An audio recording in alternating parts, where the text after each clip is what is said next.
Hello, welcome to my channel. My name is Nurse Pauline and my goal is to assist students to be successful in their fundamentals of nursing exam. Today we're talking about safety, preventing falls. First, we need to keep our call lights close to our patients all the time. Make sure your patients all are wearing allergy bracelets. All patients should have ID bracelets. We should make frequent rounds on our patients. We should have the elderly who are at risk for falls or decreased loss of consciousness. Maybe they have Alzheimer's. We should try to keep them close to the nursing stations. We should have them using their grab bars while they're in the bathrooms. 4 side raise up, that's a restraint. Patients bringing flip-flops, slippers from home, should be encouraged to use the slippers provided in the hospital. Those are non-skid slippers. We should have bed alarms on our patients who are at risk. Patients who are at risk for falls, we should have alarms on the chairs. Handle all body fluids or bloods from all clients as if they were contaminated. Always wear gloves on all patients. Consider everything as being contaminated. We should practice hand washing 30 seconds, soap and water, especially our CD patients, contact isolation, running water. Electronic monitoring devices monitor patients who are trying to get out of bed without someone standing at the bedside, or electronic monitoring devices are used for patients who are sitting out of bed in a chair. We should consider the elderly as risk for falls. The elderlies are at risk for burns. The elderlies are at risk for motor vehicle accidents. Infants are at risk for choking. Toys, popcorns, candies, pacifiers, teacher-led poisoning, child-proof containers.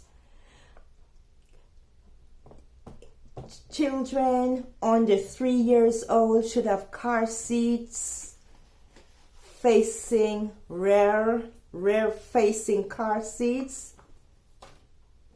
When you're bathing the infants, test their water bottles. Cover electric outlets. Pots on top of the stove should be placed on the back burners.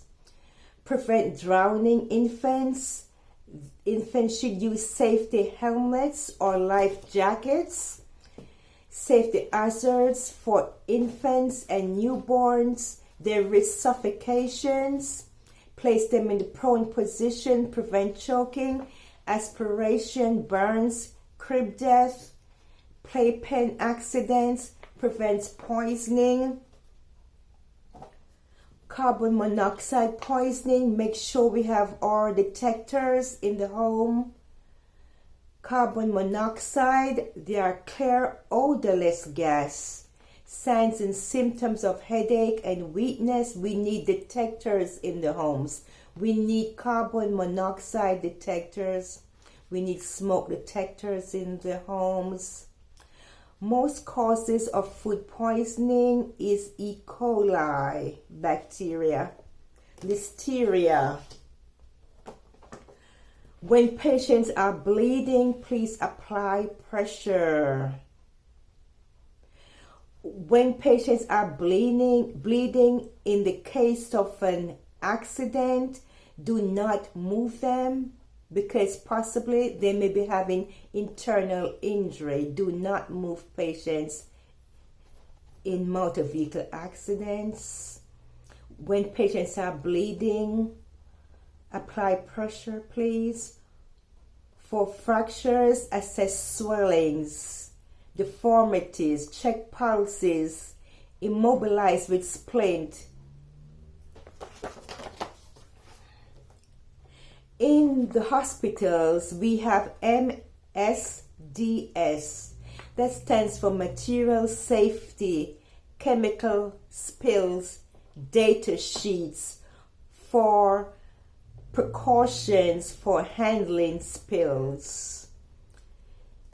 If patient or families or staff falls in the workplace, in the hospital, complete an incidents report. Do not document incidents reports in your nurse's notes. Assess side effects of medication for your patients. Some patients may be on narcotics. Risk for falls, please. Patients with seizure, pad your side rails. Make sure there's assigned seizure precautions. Even if they have a history of seizures before they came in the hospital, the side rails should be padded. Patients in the hospital just had seizures, call your meds team to come and help. Do not place any thermometers in your patient's mouth. Nothing is supposed to be placed in the patient's mouth. Protect the patient's head from injury. Remove all furniture out of the way. When a patient is observed for having seizures, make sure you look at the time. The doctor would like to know, what time did this seizure start? What time did it end? What kind of movements did you notice with this patient? Document times of seizure, what time it began, what movements were observed, and you call the meds team. Patients with casts and splint, we don't need them to be too tight. Do your neurological assessments. Assess for pulses, any absent pulses. Circulatory problem, too tight. Let the doctor know as soon as possible. For strains, for sprains, it's RICE. It's rest, ice, compression, elevation. Heat strokes, temperature up to 104 degrees. Use ice packs on the arms, chest, necks. Immerse in cold water. For frostbite, earlobes, nose tips, fingers, use warm water. Administer pain medication for frostbites. Patient for NPO for burns. Elevate the extremities. Administer IV fluids for hydration. Patients will need tetanus shots. Patients with high altitude illness, we'll return them to a low altitude. We'll administer oxygen. We'll administer steroids for these patients. When you're lifting patients, squat. Legs wide, base of support. Lift towards you, not away from you. When you're repositioning patients, sometimes you can ask for help. Two patients, some patients are not easy to turn. When you bend your waist, do not twist your waist.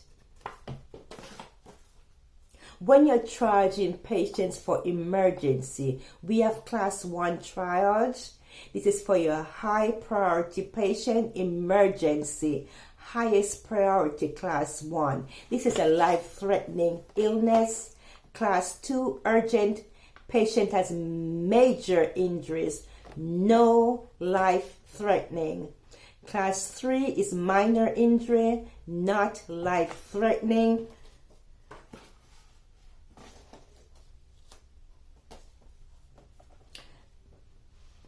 Class 4 is those patients who are dying. When you're bathing a patient, we need privacy. Close door, pull the curtains. Always drape patients for procedures. Patients are always concerned about exposure of their body parts. When you are going to give patient a heat pack, maybe the IV has infiltrated, or a heat pack or a warm pack for any reason, do not apply heat pack or warm pack directly to the skin. You can wrap it in maybe a washcloth. The jaw thrust without health tilt maneuver is used when head or neck trauma is suspected. This is the jaw thrust without head tilt maneuver is used when head or neck trauma is suspected. If you think a child has swallowed something poisonous, please call Poison Control Center. This is usually a test question. For restraints, before you call a doctor for restraints for your patients, bring the patients closer to the nursing station, see if that will help. Ask the family to stay with the patient. That's a familiar face. But you should communicate with the doctor what's really going on with this patient first before requesting restraints. Maybe the patient has had decreased level of consciousness. Maybe the doctor should come and see the patient if there's decreased level of consciousness.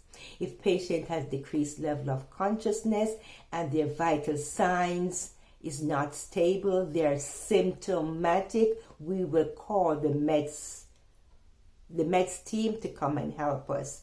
But if this is just a decreased level of consciousness, maybe patient has a UTI infection, usually the elderly, first sign of UTI infection, decreased level of consciousness, UTI.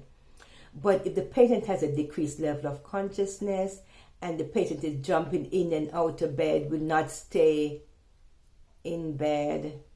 Some Alzheimer's patient come in, they're jumping in and out of bed. It's an unfamiliar place. The doctor may order Aldol or Ativan. When we have tried and nothing works, make sure the bed alarm is on. The patient is still jumping off the bed. We can put mittens on the arms. We have mittens. When you put a mitten on a patient's both arms, it prevents them from grabbing the side rail. If a patient cannot grab a side rail, it's not easy for them to get out of bed. And if a patient has a mitten on, they will not be able to grab and pull their IV out. Some patients are very good at that. Put the mittens on. When you have tried everything and nothing works, the doctor will order a restraint. It's not for convenience, it's a test question. The doctor will say wrist restraint, soft wrist, the kind of restraint. So we have an order. Make sure the doctor just do not give you a verbal order. In the court of law, we need a verbal order, and the doctor give you a verbal order. We need the order to be written. We need the order to be in the computer. It protects your license. We have the wrist restraint. We document every 2 hours. The doctor completes a new one every 24 hours. We assess the circulation of the patient in the arms, in the wrist. We assess circulation, blood flow, make sure the fingers are not blue. We need circulation there. We check them every 30 minutes. That patient would be assigned to a registered nurse for safety, because the registered nurse need to do her own vital signs on that patient. That patient would have either wrist restraints times 2, or if the legs are still going over the rail, it's going to be soft wrist and legs restraints. So you put the soft wrist on both arms, and there'll be 4 restraints. The other 2 restraints will go down in the ankle area. But we have to have the doctor's order stating we need 4 restraints on the patient. If the doctor says 2 restraints and you put them on the wrist, the doctor has to order for those additional 2 restraints. It has to be specific. So we'll do frequent documentation on these patients. We'll make sure they are toileted. We ambulate them to the hallway. We ambulate them to the bathroom, and we are hydrating them with fluids. And when all does not work, even although they have the restraints on, we can get a sitter ordered for these patients. The sitters have to complete their sitter sheet.